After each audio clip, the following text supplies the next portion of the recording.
The Pentagon is once again in the middle of a complete and total meltdown, and United States Secretary of Defense Pete Hegseth's days may be numbered. I don't know if we know that definitively yet, but they certainly should be. According to an anonymous U.S. official who is not authorized to speak publicly, as reported by NPR, the White House has begun the process of looking for a new Secretary of Defense. Perhaps they could start with firing this maniac immediately. This comes in the wake of Hegseth once again sharing secret war plans in a Signal chat that included his brother and his wife. Watch as NBC News covers this story. There are new concerns about the possibility of national security secrets leaking out following the discovery of another unsecured group chat that was used to share details of U.S. military operations overseas. Two sources tell NBC News that Defense Secretary Pete Hegseth used his personal phone to send information ahead of U.S. airstrikes in Yemen to a group chat on that same app that we've talked about here. It's called Signal. 13 people were in that chat, and get this, it included his wife and his brother. Hegseth and other top Trump national security officials were criticized. This was just a month ago for a similar incident. That time, you'll remember the editor-in-chief of The Atlantic magazine. His name's Jeffrey Goldberg. He was accidentally included in another Signal group chat. All right, we've got two different war plans, two different Signal chats, both of which included people who should have absolutely no access to the kind of highly classified material shared in those insecure channels, by the way. How incompetent can Hegseth possibly be? I mean, but, this goes far beyond competence. This is about contempt for the American people and the processes that are designed to keep us safe. You'd think Hegseth would learn, but why would he? Arrogant people think they're better than everybody else, and they don't think they have to learn anything. Of course, Hegseth took zero responsibility for his actions and is not going to be held accountable if he has anything to do with it. He blamed the leaks and the press for his actions, which makes no sense. Watch his response at today's White House egg roll. What a big surprise that a few leakers get fired and suddenly a bunch of hit pieces come out from the same media that peddled the Russia hoax. Won't give back their Pulitzers. They got Pulitzers for a bunch of lies. Pulitzers for a bunch of lies and on hoaxes time and time and time again. And as they peddle those lies, no one ever calls them on it. See, this is what the media does. They take anonymous sources from disgruntled former employees, and then they try to slash and burn people and ruin their reputations. Not going to work with me, because we're changing the Defense Department, putting the Pentagon back in the hands of warfighters, and anonymous smears from disgruntled former employees on old news doesn't matter. First of all, those kids look really skeptical. I have to say. Secondly, Peter, nobody believes you. And also, I know this isn't really the point, but every time I listen to you, every time you open your mouth, I just think it must be such a burden to be that stupid. Anyway, it is not the leakers. It is not the press who've been the ones erratically using Signal to spread war plans. They're just the ones who are making your egregious mistakes public. They're making the American people aware of what an incredible risk you are to our national security. It seems that Pete Hegseth just simply cannot get enough of texting war plans any chance he gets. And it makes you wonder, what is he doing with his phone here? And also, I have another question.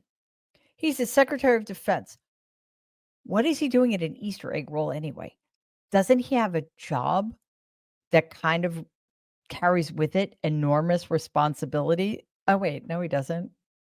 Sorry, I forgot for a second that being Secretary of Defense doesn't mean what it used to mean.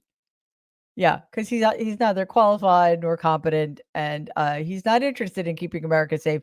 He thinks that the job of the Secretary of Defense is to be the head of propaganda. There's a name for people like that, and they're German names, but I'm not going to share them with you right now. So who are the leakers that Pete Hegseth keeps talking about? Well, it seems that there might be some trouble in paradise at the Pentagon, because you can imagine what a paradise the Pentagon must be. But first, before we go further, please hit like, share this video, and subscribe to our channel if you haven't already, because we're really trying to increase our subscribership. As independent media, your support helps us reach more people and keep this going. So things are really falling apart for Pete Hegseth, which is such a shame and so startling considering, well, of course, the only thing that's startling is that he was nominated in the first place. But that's what the Republican Party is now. Pentagon employees are starting to call him out. Again, shocked it took so long. The disarray seen in the Pentagon is widespread, according to employees.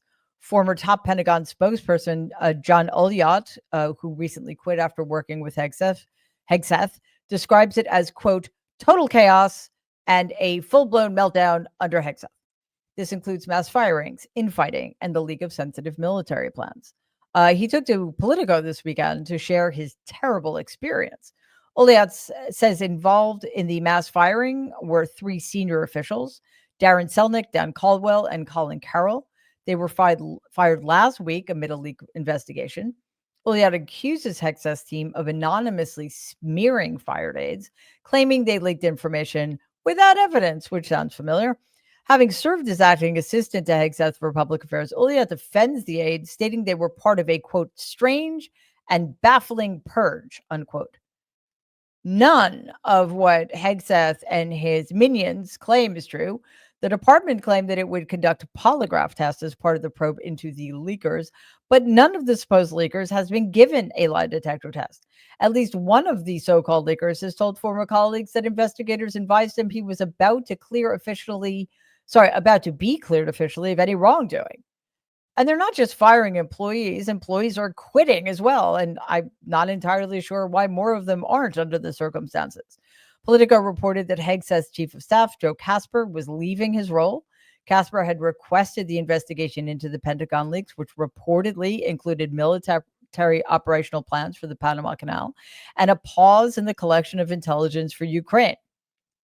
Despite the turmoil up until recently, Donald and his press secretary, Caroline Leavitt, were publicly standing by Hegseth, blaming media, quote unquote, hit pieces and quote unquote, disgruntled employees.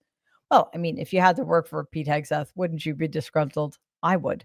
The regime insisted the Pentagon's resistance to Donald's so-called reforms is the source of the leaks and dysfunction. But as Hegseth, I don't know if we can call them blunders because these are really serious breaches of protocol that he's making, and they're getting more and more egregious. It seems finally that his time at the Pentagon may be numbered. I mean, we don't know for sure because, again, Donald does continue to stand by him because they have a lot in common. You know, they're both really incompetent. Neither one of them cares about America. Neither one of them is qualified to do his job. And they're only in it for themselves. And maybe above all, I mean, besides the extraordinary lack of intelligence, these are 2 people who have failed so spectacularly upwards in their lifetimes. That's a very small it's a very small club they belong to, and it might get lonely for Donald if Hegseth leaves. If there's one thing that's for certain, because I have to be completely honest, I'm not entirely sure Kash Patel is an adequate consolation prize. I'm not saying he's worse or better than Hegseth because Hegseth is so horrible, but at least according to Donald's definition, Hegseth does look like he came from central casting. So the certain thing is that Donald and Hegseth look like incompetent idiots because they are. But let's see what Hegseth had to say just a few weeks ago. Under the previous administration, we looked like fools. Not anymore. Okay. That was fun. They seem to forget that the internet lives forever. Now, look, this is, I mean, we can laugh about it because some of it's funny. It's always good to see people like Hegseth and Donald Trump get their comeuppance. It's not nearly enough, though, because why are we here in the first place? We're here because 74 million Americans decided to put back into the Oval Office the least qualified person in the history of humanity in the Oval Office. There have been polls during the first Trump administration in which historians called Donald the worst president in American history. That was during the first administration. Where do you think he lands on this list now? Yeah, his second term will be, it already is worse than his first term, and it's only been 3 months. So, because they put that guy back into the Oval Office, he got to nominate people like Pete Hegseth, Kash Patel, Pam Bondi, Robert Kennedy, Tulsi Gabbard. And because, for reasons we do not yet know, the fascist Republican Party is totally beholden to Donald Trump, either because they only care about their power and they don't want to get primaried and they want to keep their jobs, or because Donald has dirt on them, looking at you, Lindsey Graham, or they don't want to deal with things like death threats if they go against whatever MAGA wants, which is, quite frankly, whatever Donald Trump wants. They just capitulated. They completely abdicated their constitutional duty to advice and consent. And they almost, to a person, there were a couple, very few exceptions, they confirmed people like Pete Hegseth, who we know was going to be disastrous, not just as a person running the Pentagon, not just as an employer of an extraordinary, like, I think the Pentagon is one of, if not the biggest organizations on the planet. Hegseth had absolutely no qualifications for this job. It's embarrassing. If you look at the qualifications of the men, I think they're all men, who preceded him, it is just shocking that anybody would think that it was reasonable to put Hegseth in such a position of vast responsibility. But that's not even the worst of it. The worst of it is that by putting him in place, what the Republicans were telling us is, we do not care about American national security. We do not care about the safety and well-being of our citizens. We do not care if our allies continue to share their intelligence with us or not, which means that we don't really care if we can prepare for the next terrorist attack or not. See how this works? It's a domino effect. And if we prove ourselves to be as untrustworthy as we have proven to be, why would our allies risk their necks sharing intelligence with us that might keep us safe, but also might endanger them? Yeah, they're probably not going to bother. So it'll be interesting to see how Donald is going to come down on this, because remember, he hates being wrong, but on the other hand, he always figures out a way to make himself right. So is he going to throw Hegseth under the bus and claim that he doesn't even know the guy and he was just the coffee boy? I'd say the Diet Coke boy, but that's Marco Rubio has that job nailed down. I think it's safe to say. But let's look at how long it took us to get here. First of all, the fact that he even got confirmed, that should never have happened. Then the very first instance of Hegseth and many others, including the Director of National Intelligence, which is bad, and others in positions of great responsibility, talked about war plans on Signal. And then Hegseth let Elon Musk in on a war plan meeting having to do with China in the Pentagon. Elon Musk isn't even an official employee of the United States of America, let alone an elected official, let alone somebody who was confirmed, let alone anybody who has any kind of security clearance, or at least he shouldn't have one. We only know about that because somebody who was aware of it leaked it to the press.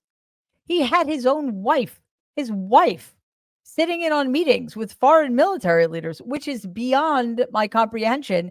And again, must have alarmed our allies greatly. And then, of course, there were more leaks and more firings. And now, finally, yet another instance of Pete Hegseth failing so badly to take the safety and security of the American people seriously, when, guys, let's be clear, that is supposed to be his only job.